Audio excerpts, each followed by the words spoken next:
دیکھیے بنی اسرائیل کا زمانہ ہے، آقا علیہ السلام سے جو پہلے پیغمبر گزرے نا وہ پیغمبروں کا زمانہ ہے۔ توجہ فرمائیے، بنی اسرائیل کے زمانے میں ویسے تو ہر زمانے میں عبادت گزار موجود ہیں۔ عبادت کرنے والے کو کیا بولتے بھائی ذرا فرمائیے؟ عابد۔ عابد عبادت کرنے والا۔ نماز پڑھنے والے کو نمازی بولے، حج کرنے والے کو حاجی بولے، خیر خیرات کرنے والے کو سخی بولے، عبادت کرنے والے کو عابد، عبادت کرنے والا۔ یہ 5 وقتہ نماز تو پڑھتے ہیں، اس سے ہٹ کر رات بھر نوافل پڑھتے ہیں، کثرت سے قرآن کی تلاوت کرتے جی، اللہ کا ذکر ہمیشہ کرتے رہتے ہیں، اس کو بولتے ہیں عبادت گزار۔ کثرت سے عبادت کرنے والے کو، اللہ کی یاد منانے والے کو عابد کہتے ہیں۔ بنی اسرائیل کے ایک عابد کو پتا چلا ایک درخت ہے، لوگ اس کی پوجا کر رہے ہیں، لوگ اس کی پرستش کر رہے ہیں۔ پرستش درخت کے پیدا کرنے والے کی کرنا چاہیے نا بھائی۔ جو چیزیں اللہ نے پیدا کیا ہے وہ بھی اللہ کی مخلوق ہے، اللہ کی مخلوق کی پرستش کیسے کریں گے؟ پرستش عبادت اللہ کی ہونا چاہیے۔ جن چیزوں کو اللہ نے پیدا کیا ان کی عبادت نہیں ہونا چاہیے، وہ تو شرک ہو جائے گا، کفر ہو جائے گا۔ اب وہ عابد کو پتا چلا کہ ایک بہت بڑا درخت ہے، اس درخت کی لوگ پوجا کر رہے ہیں، پرستش کر رہے ہیں۔ تو انہوں نے سوچا کہ جاؤ وہ جھاڑ کو کاٹ دو، وہ درخت کو ہی کاٹ دو۔ تبر لے کر وہ درخت کو کاٹنے کے لیے جا رہے ہیں۔ ہر نیک کام سے روکنے والا کون ہے صاحب؟ شیطان۔ اچھے کام سے روکتا ہے، شیطان کا تو کام ہے، انسان کا بہت بڑا دشمن ہے وہ۔ اب یہ راستے میں شیطان مل گیا، لعین مل گیا، مل کر کہنے لگا کہاں جا رہے ہو؟ وہ جھاڑ کو کاٹنے جا رہا ہوں، اللہ کو چھوڑ کے لوگ وہ جھاڑ کی پوجا کر رہے ہیں، پرستش کر رہے ہیں، میں وہ درخت کو کاٹتا ہوں۔ تو شیطان نے کہا دیکھو بھائی، تم سے اولیاء، تم سے پہلے پیغمبر گزرے، نیک لوگ گزرے، بزرگان دین گزرے، اولیاء اللہ گزرے، کسی نے بھی وہ جھاڑ کو نہیں کاٹا۔ کیا تم کو اللہ کا حکم ہے کاٹو؟ اللہ کا حکم بھی نہیں ہے، پھر کیوں کاٹنے جاتے؟ تم یہ جھاڑ کو کاٹ دیں گے تو کئی درخت اور ہیں، وہ درختوں کی وہ پوجا کر لیں گے، وہ پرستش کر لیں گے، یہ جھاڑ کو چھوڑیں گے تو دوسرے جھاڑ کو جائیں گے، تم کیوں جاتے ہو؟ تو انہوں نے کہا تو لعین ہے، تو شیطان ہے، میرے اچھے کام میں تو حائل ہو رہا ہے، اور دونوں کا مقابلہ ہوا صاحب۔ شیطان کہتا ہے میں جھاڑ کاٹنے نہیں دوں گا، یہ کہتے ہیں میں برابر کاٹ کے رہوں گا۔ جب دونوں کا مقابلہ ہوا، دیکھتے ہی دیکھتے عبادت گزار عابد شیطان کو پچھاڑ کر سینے پہ سوار ہو گئے۔ شیطان کو پچھاڑ دیا، سینے پر سوار ہو گیا، اس کے سینے پر بیٹھ گیا، تل ملا گیا، کہنے لگا بھائی چھوڑ دو، میں نہیں کرتا کچھ بھی، چھوڑ دیجئے۔ چھوڑ دیے، چھوڑ کر پھر آگے بڑھ رہے ہیں، دوبارہ پھر آیا، جانے نہیں دیتا، لیکن دوبارہ مقابلہ ہوا تو پھر شیطان کو پچھاڑ دیے، سینے پہ سوار ہو گئے۔ شیطان نے کہا مجھے چھوڑ دو، آپ چھوڑ دیے۔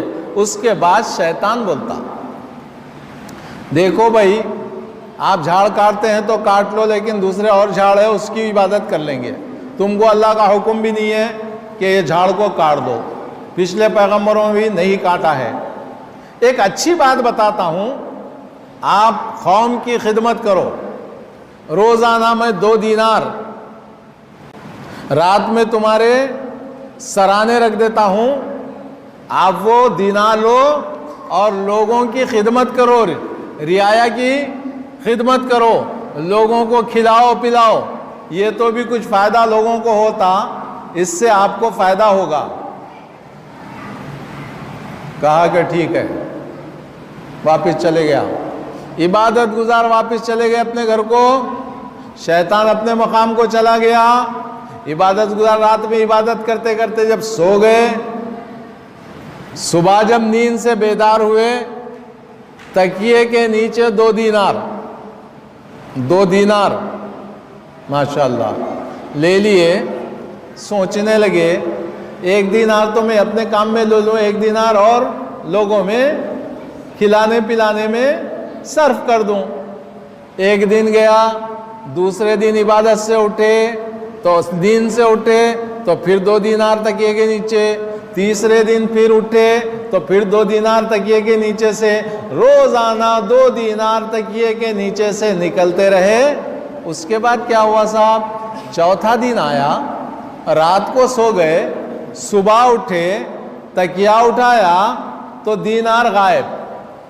روزانہ جو شیطان 2 دینار لا کر رکھ رہا تھا، یہ لے رہے تھے، قوم کی بھی خدمت کر رہے تھے اور خود بھی استعمال کر رہے تھے، لیکن چوتھا دن جب آیا تو دینار نہیں تھے موجود۔ اب ان کو پہلے کی طرح پھر آیا غصہ۔ اب توجہ کیجئے صاحب، پھر غصہ آیا۔ جیسے ہی غصہ آیا پھر تبر لیا ہاتھ میں، اب جھاڑ کاٹنے کے لیے جا رہے ہیں۔ درخت کاٹنے کے لیے جب پہنچ رہے تھے، راستے میں پھر شیطان ملا، کہاں جا رہے ہو؟ وہ جھاڑ کاٹنے کے لیے جا رہا ہوں۔ کہا میں جانے نہیں دوں گا، نہیں میں برابر جاؤں گا، جھاڑ کو کاٹوں گا۔ اب دونوں میں مقابلہ ہوا، شیطان کا اور عابد کا، دونوں میں کشتی ہوئی۔ کیا دیکھتے ہیں کہ پلک جھپکنے تک عابد کو شیطان پٹک دیا اور شیطان وہ عابد کے سینے پر سوار ہو گیا۔ اب یہ تلملا گئے، کہا کہ چھوڑو چھوڑو، چھوڑ دیا۔ پھر دوبارہ مقابلہ ہوا، دوبارہ بھی شیطان کو فتح ہوئی، ان کو زیر ہوئی، کہا کہ چھوڑ دو، اب میں درخت کاٹنے نہیں جاؤں گا۔ لیکن یہ بتاؤ، عبادت گزار کہتے ہیں، یہ بتاؤ کہ پہلے میرا مقابلے میں میں جیتتا تھا، میری فتح ہوتی تھی، اور اس دفعہ تمہاری فتح ہو گئی، میں ہار گیا، اس کی وجہ کیا ہے؟ تو اب شیطان کہتا ہے پہلے تم اللہ کے لیے جا رہے تھے، پہلے تم اللہ کے لیے جا رہے تھے، کام میں اخلاص تھا، خلوص نیت کے ساتھ تم جا رہے تھے کہ لوگ پرستش کر رہے ہیں، وہ جھاڑ کو نکال دیں گے، تو تم اللہ کے لیے جا رہے تھے، اللہ تمہاری مدد کر رہا تھا۔ اللہ جس کی مدد کرتا ہے اس کو فتح ہوتی ہے۔ چونکہ اب تم اللہ کے لیے نہیں بلکہ اپنے نفس کے لیے جا رہے ہیں، تم اشرفیوں کے لیے، دینار کے لیے جا رہے ہیں، جس کی وجہ سے تمہارا اخلاص ختم ہو گیا اور تمہاری نیت میں دولت آ گئی، جس کی وجہ سے تم کو شکست ہو گئی۔ دیکھا آپ نے، اخلاص میں جو فائدہ ہے اور جس کام میں اخلاص نہیں ہوتا اس میں جو نقصان ہے، آپ حضرات نے سماعت فرما لیا۔ ہر کام میں کیا چاہیے صاحب؟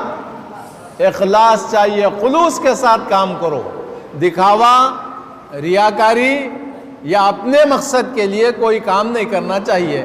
خود کے اپنے مقصد کے لیے کر رہے ہیں، جس میں کوئی للہیت نہ ہو تو وہ کام میں مدد نہیں ہوگی، اللہ کی مدد نہیں ہوگی، اللہ اس کے لیے مددگار ہوگا۔